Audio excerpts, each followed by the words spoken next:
How much trouble are the Lakers in? Well, look, I'm sticking with my pick of Lakers in 6. I'll stick with that. I said there was a 10% chance that the Blazers win the series before it started. I'm going to up that to 27%. 27% now. The Blazers have a chance. But here's what needs to happen. And look, LeBron had a tremendous floor game last night. I mean, obviously it was a historic stat line that we've never seen. But he's going to have to be more aggressive as a scorer. Yes. Because he has to realize I'm getting no help other than AD, who doesn't really do it in the fourth quarter. I am getting no help. And we've always compared LeBron to Magic Johnson. He's more like Magic than Michael, especially now that he's playing point guard for the LA Lakers. But one thing that Magic always knew was when he had to be a scorer first. If Kareem was there and Worthy was there and Byron Scott had it going, Magic was content to just get guys involved and pass the basketball. But when one of those guys wasn't there or multiple guys weren't there, he would become a scorer even though that wasn't his nature. LeBron's going to have to do that. And so some people are calling for like Alex Caruso to start. Maybe you do that and LeBron's more off the ball.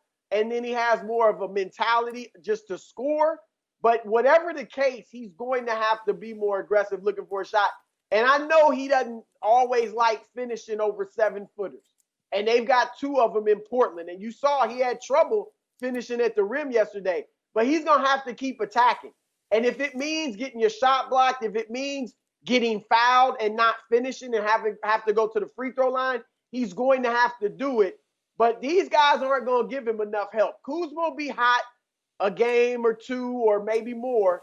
AD is going to give you his points early in the game, but LeBron's going to have to take it upon himself to do a little bit more scoring if they're going to win. 23 points for LeBron is low. Yes, exactly. And that's my point. I believe he needs to up that. He needs to be closer to 30 than down around the 20 mark. But if you look at the starters were 3 for 23 from the three-point line. You're not beating anybody with that. And then late game free throws. You missed 11 free throws. You shot 35% from the floor. And then your defense collapsed, as LeBron mentioned, in the second half of the ball game. But look, until they get some shooting, because I've always, and I said this early on, if Danny Green is not knocking down threes, he's a liability on the offensive end because now they're playing 5-on-4. And he's not the defensive guy. He's not Avery Bradley. He's not one of these guys that you just go, wow, he's just. And maybe, I talked to Skip about this earlier, Chris. Maybe it's because he's exerting so much energy, trying to guard Dame, trying to guard CJ. The same thing with KCP.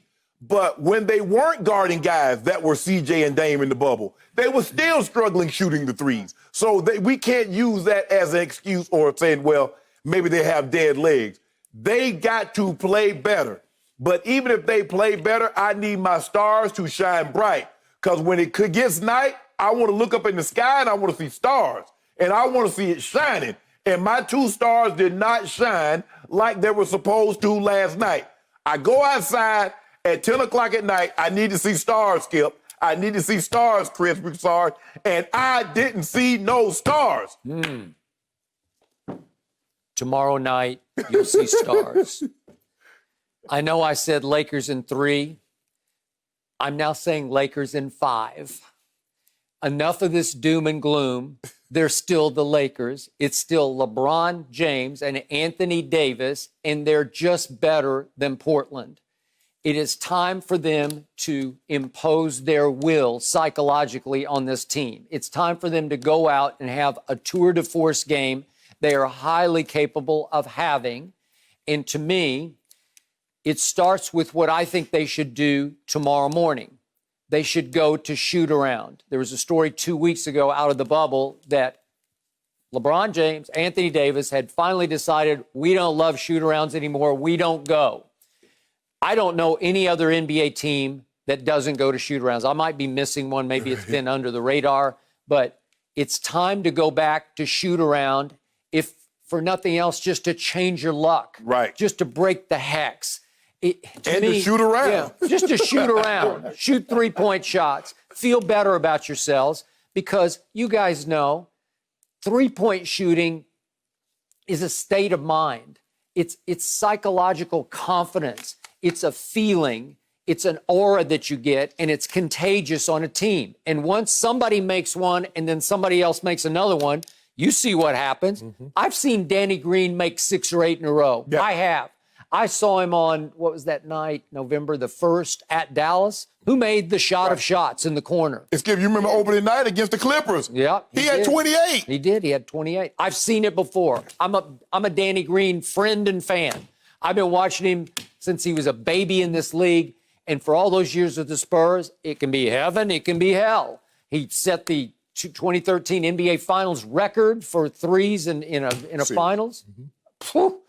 And yet, this can happen too. And this year, there's been more hell than heaven. Yes. Okay, I get all that, but you should go to shoot around and try to start a new trend. I also think Rajon Rondo is crucial to this team, and I'm pretty sure he's been cleared medically. You need to start playing him because he brings an edge to this team. He brings a playmaking. He brings a made man feel because obviously he was the point guard on a championship team in Boston. They need his attitude back on the floor. He plays with more urgency and is a better disruptor on defense than these guys have been. And finally, I want to see Kyle Kuzma play the whole fourth quarter. Chris, I told Shannon, Kyle Kuzma was warming up. He'd scored 4 straight points. And with 8.5 minutes left, Vogel yanks him. And I'm like, wow, he was just getting going. Yeah. And here came, guess who? Danny Green. Oh. And it's for defensive purposes, I'm pretty sure. Because who does Kuzma guard? I'm not sure. It's got to be either Dame or CJ. Well, at that point in time, Skip, you only had like 85 points. You talk about defense, you need somebody that can score. You need a shooter. You need a no-conscience shooter down the stretch of the fourth quarter. So Kuzma sat for 4 minutes and came back in, and they had gone from up 6 to down 2. And the rest of the game, he didn't take another shot. He tried a tip on an offensive rebound and missed it. But no other shots from Kyle Kuzma.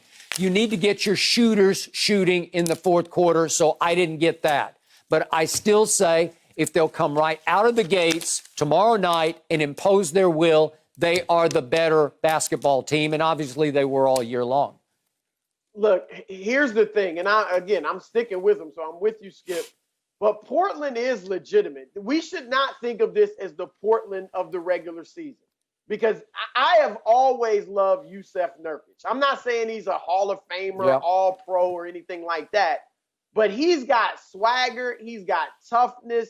He's got skill. He does. And he wasn't there all season. Hassan Whiteside, we've seen in the past, he can put up, 16 points a night and give you 12 rebounds. It's a contract year. Shots.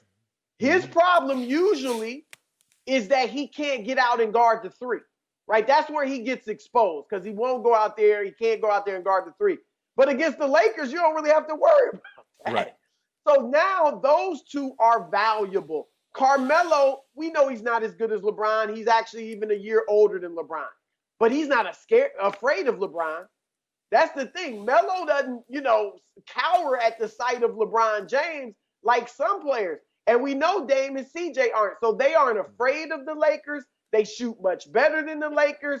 Their big men don't get exposed on the perimeter like they do against other teams when they play the Lakers. So this is going to be a serious threat to the Lakers. I'm sticking with them, but they got their hands full. So obviously, there's no Avery Bradley. So obviously, you don't have a premier perimeter defender to guard either Dame or CJ. So obviously, Portland's going to score points. That, as Shannon pointed out, to hold them to 100, pretty good, actually. But you have to outscore them. Your mindset, your approach has to be, we have to outscore them. Yes. So LeBron James, you have to be selfish tomorrow night. You can't worry about how many assists you get. You need to score the basketball. LeBron might need to have that same stat line, but with 35 points. I totally agree. And agree. Anthony Davis is going to need to be, he's going to have to be what he was in the regular season against Portland, which is about 30, 31, 32, and 11. That's what he's going to have to be. but he's going to have to be efficient. Neither guy was efficient. No. Yeah, they got numbers, nice numbers, Yeah. but that's a very inefficient way to get those numbers. And what we know about these two guys, they are efficient ball players, especially LeBron James. AD needs to realize that his reputation is on the line. I'm not saying people aren't going to think he's a great player, but remember, in New Orleans, mostly on the national scene, people weren't paying that much attention to them. They're just looking at box scores, seeing, wow, look at these numbers AD puts up, and, players are hurt, so he doesn't have a lot of help. But now that spotlight is on him. Yeah. And people are scrutinizing his game like never before. And if they continue to see stuff like this, it will hurt his reputation. Yep. Thank you for watching. You can subscribe here to get the latest from the show, and be sure to check out more of the best clips from Undisputed, or go watch a few other segments from our other shows on FS1.